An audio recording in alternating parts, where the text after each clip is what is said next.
it seems like several PBC heavyweights now want that work with Andy Ruiz, as well as Dylan White, of course, who called Andy Ruiz out and made him several offers to fight, which Andy Ruiz apparently turned down.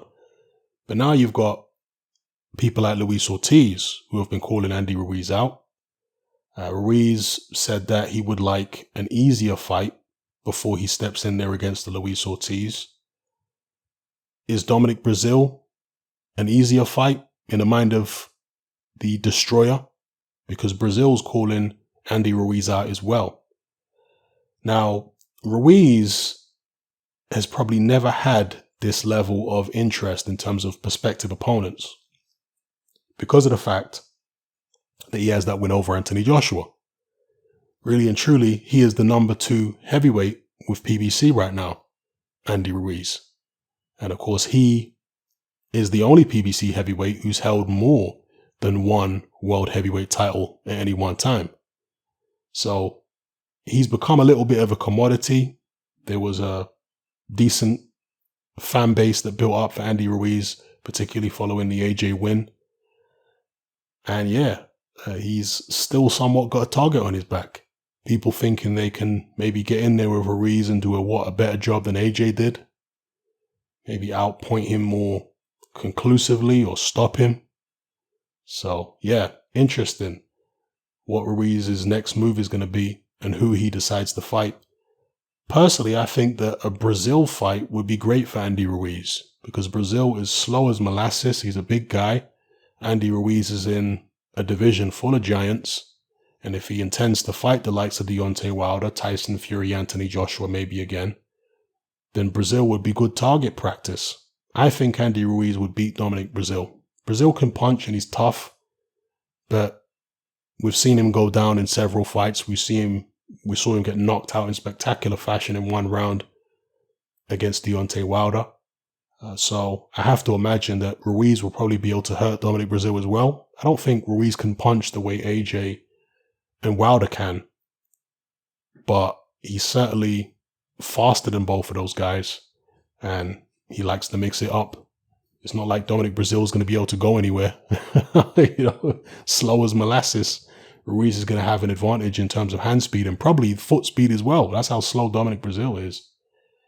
So yeah, we'll see whether Andy Ruiz thinks that the Breazeale fight fits the bill, or perhaps he's looking really for someone who's not going to come with much ambition to get some confidence back, perhaps, or maybe to ease his way in with a new trainer, because he's looking for a new trainer right now. He was supposed to be having a trial with Teddy Atlas. I'm not sure how that's going.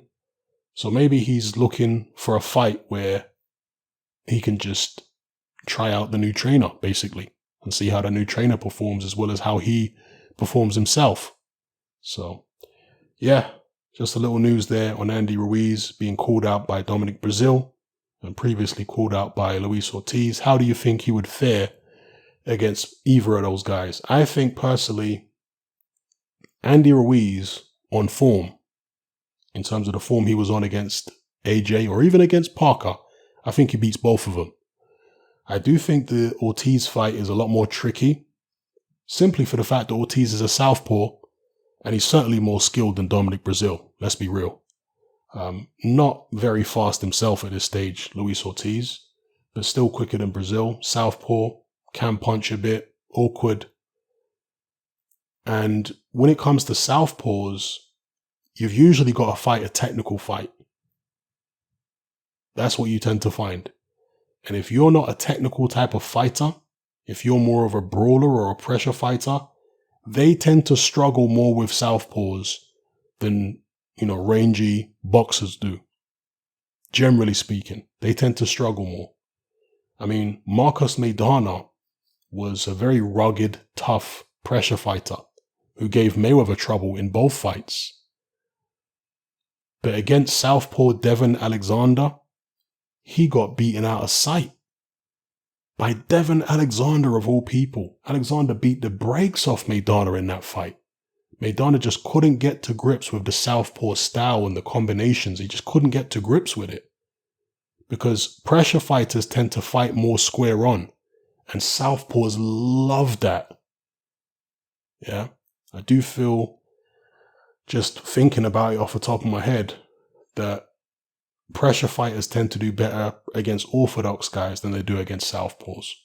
I mean, even over the weekend, John O'Carroll, a southpaw, fought Scott Quigg, an orthodox guy coming forward trying to apply pressure. He had an absolute field day. Yeah.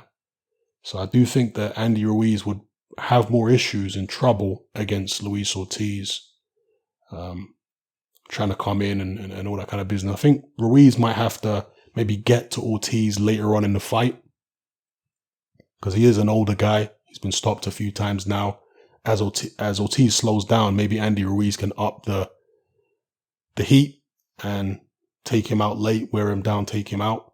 But early in the fight, I think Ortiz probably would be able to have some success outboxing Andy Ruiz, because Andy Ruiz don't have good head movement, never has had, can be outmaneuvered, does have slow feet. So I'll probably see Andy Ruiz getting outboxed for a few rounds. But if he's on form and if he's, in the kind of shape he was against AJ, he should be able to get to Luis Ortiz later on in the fight and probably take him out or maybe win a decision. So anyway, let's see what happens with Andy Ruiz. Let me know what you guys think in the comment section below. It's happening. I'm out.